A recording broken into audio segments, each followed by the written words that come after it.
Alice's heart tightened with suspicion. Why now? Why this sudden invitation? I'll have to ask my parents first, she said cautiously. Myra's expression changed for just a moment. Oh, that's not necessary, she replied quickly. Besides, the invitation is only valid for 3 people. I've already planned everything. Brushing aside Alice's doubts, she added, Don't worry, Alice. You'll be fine here. It's just for a weekend. We'll be back before you know it, and I promise to bring you something special. Alice didn't like how easily Mire had excluded her, and Sophie's radiant joy only made her feel sadder. Mire left to tell the news to Rolande and Lena while Alice and Sophie stayed in the room. Can you believe it? We're going to Mireille's big house in her village. Sophie exclaimed, her eyes shining. Alice forced a smile, but anxiety knotted her stomach. Are you sure this is a good idea, Sophie? What if your parents come to visit, and you're going to a place you don't even know? Sophie rolled her eyes. You're too protective, Alice. I can make my own decisions. You don't own me? I just don't want anything to happen to you. You need to think about this, Alice replied firmly. All the girls were excited for the long-awaited weekend, the day before the trip. Lena found Rolande in their shared room, packing her suitcase for the journey. Rolande's face was strangely calm, but Lena could feel the excitement beneath the surface. Are you sure you want to go to this party? Lena asked. Rolande stopped folding her clothes and looked up, her brows slightly furrowed. Of course. Why wouldn't I? Mire promised us a lot. This could change everything. Lena smirked faintly, almost mockingly, or it could be a trap. You know how secretive she is? Do you really trust her? She asked lightly, hoping to plant doubt in Rolande's mind. If Rolande decided not to come, Lena knew she'd have all the attention and possibly the favor of Mireille's family to herself. Rolande shrugged. I don't need to trust her. I just need to be there when the opportunity comes. And besides, you're going too, right? What, are you afraid of missing out? Lena tried to convince herself she wasn't jealous of Mireille, but the truth gnawed at her.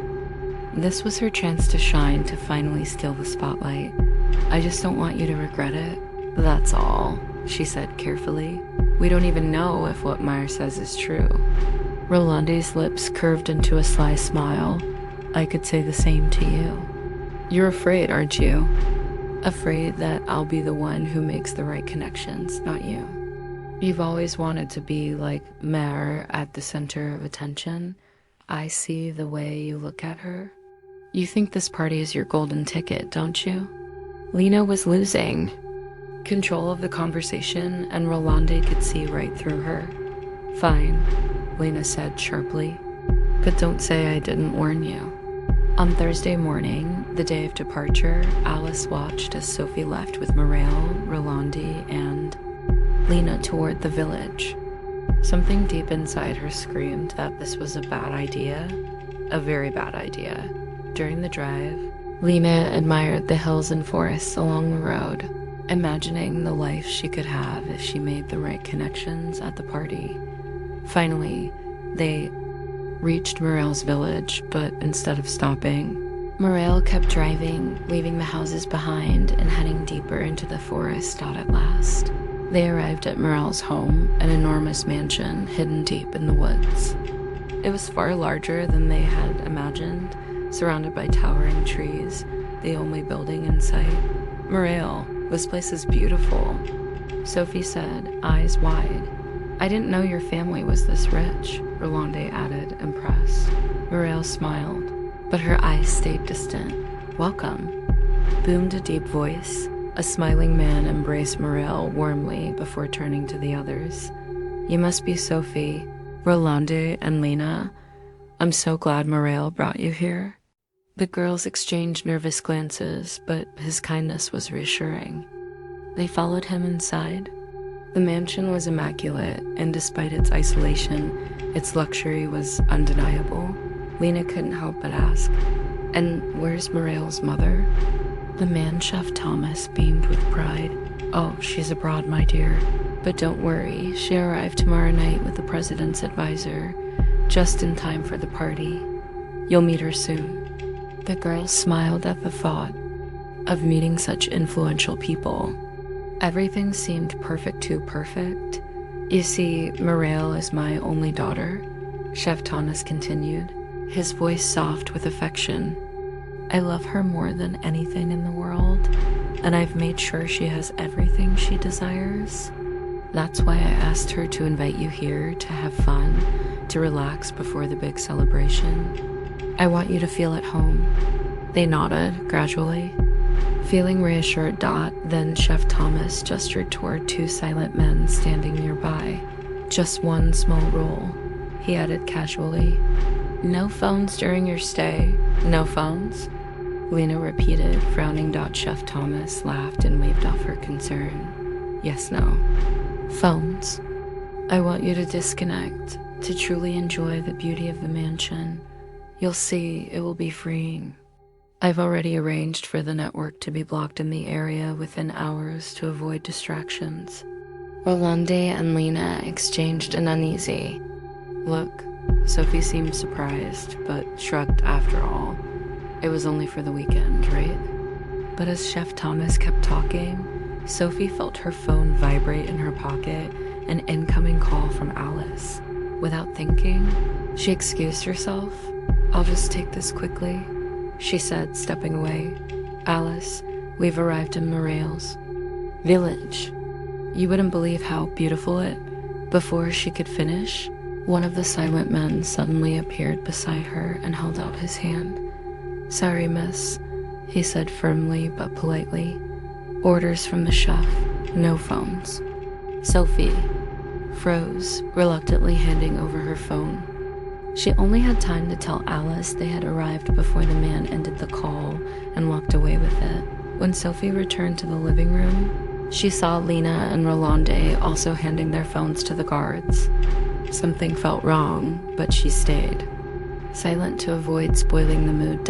Meanwhile, Alice sat in her dorm, confused by the abrupt call ending, thinking maybe it was just network trouble. The staff took the girls' bags and showed them to their rooms. That night, they dined with Mireille's father, and by the end of dinner, they felt relaxed, almost comfortable. The day after tomorrow is the big party, he announced. Tonight, rest and enjoy the peace. That first night seemed normal until the lights went out. An odd chill crept through the house. In the middle of the night, Lena woke up shivering under her thick blanket. She felt uneasy, as if something invisible was in the room with her. She tried to reassure herself it was just the stress of being in an unfamiliar place.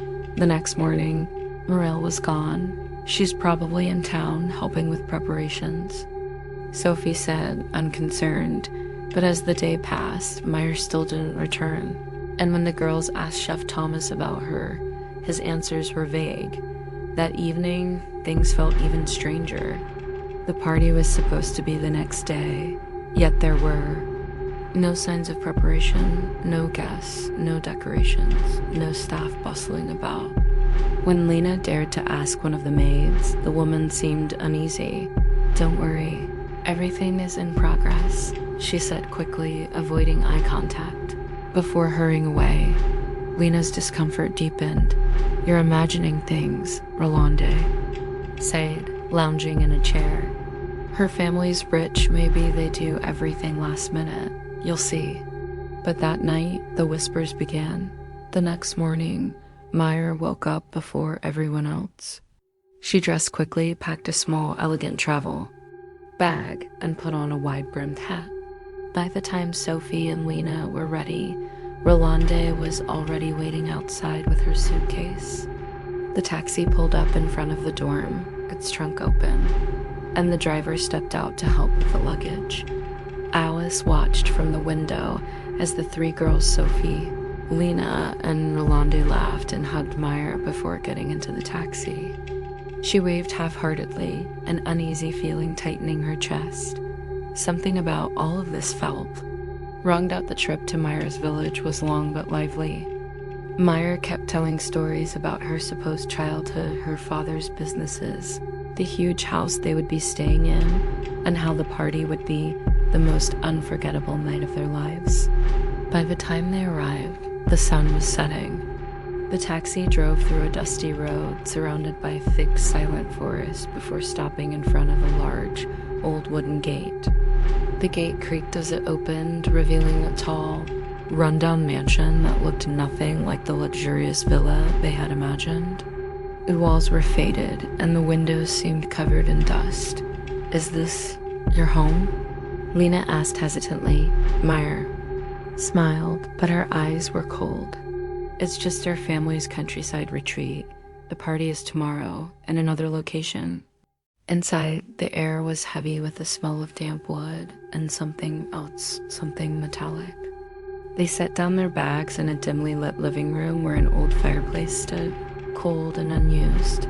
That night, Meyer disappeared for a while, claiming she had to make a phone call to her father. Sophie and Rolande sat together, trying to ignore the strange creaking sounds from upstairs stopped when Meyer returned. Her face was pale, but her smile was wide. "I spoke to my father. Tomorrow he'll come to pick us up for the party. Tonight we rest." They went to bed in separate rooms. Sometime past midnight, Sophie woke up to the sound of footsteps outside her door.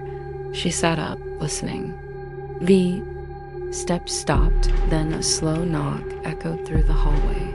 "Who's there?" She whispered, but there was no reply. The next morning, Rolande was gone. Her bed was empty, her suitcase still there, but her phone and jacket had vanished. Meyer told them that Rolande had left early to help prepare the party dot by noon. They set off again, this time on foot. Meyer led them deep into the forest, claiming the main road was blocked. The air grew colder, and the silence pressed in on them. Suddenly, they came upon a clearing, and in the middle stood an old, abandoned gas station, its rusted sign swaying in. "The wind. This is the party location?" Lena asked, her voice trembling. Meyer turned to them slowly, her smile widening unnaturally. "My father is waiting inside." The door to the gas station creaked open, and a shadow moved in the darkness beyond. Lena froze. Every instinct screamed at her to turn and run, but Meyer's hand clamped around her wrist, cold and unyielding. Sophie tried to step back, but two figures emerged from the shadows inside the gas station tall. Thin, their faces hidden behind old, cracked porcelain masks. "Father," Meyer said softly, almost reverently. "These are the ones I told you about?" One of the masked figures tilted their head, the mask's empty eye holes staring at them. The other figure moved to block the door, the sound of their boots on the dusty floor echoing like a warning. Sophie's breath quickened. "Meyer, what is this?" Meyer's smile widened, her voice a whisper dripping with pride. "A family tradition. Every year we bring guests to join our celebration. You'll be part of something eternal." Before they could react, the taller masked figure stepped forward, pulling a length of thick rope from behind their back.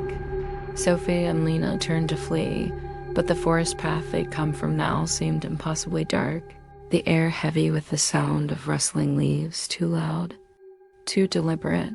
From between the trees, more masked figures appeared, their porcelain faces gleaming faintly in the dim light. They closed in slowly, surrounding them. Sophie's voice broke.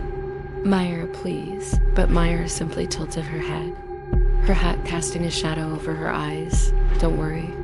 My father always keeps his promises." The last thing Sophie saw before everything went black was one of the masks leaning close, whispering in a voice that was not human, "Welcome to the family." The gas station door slammed shut, sealing the darkness inside.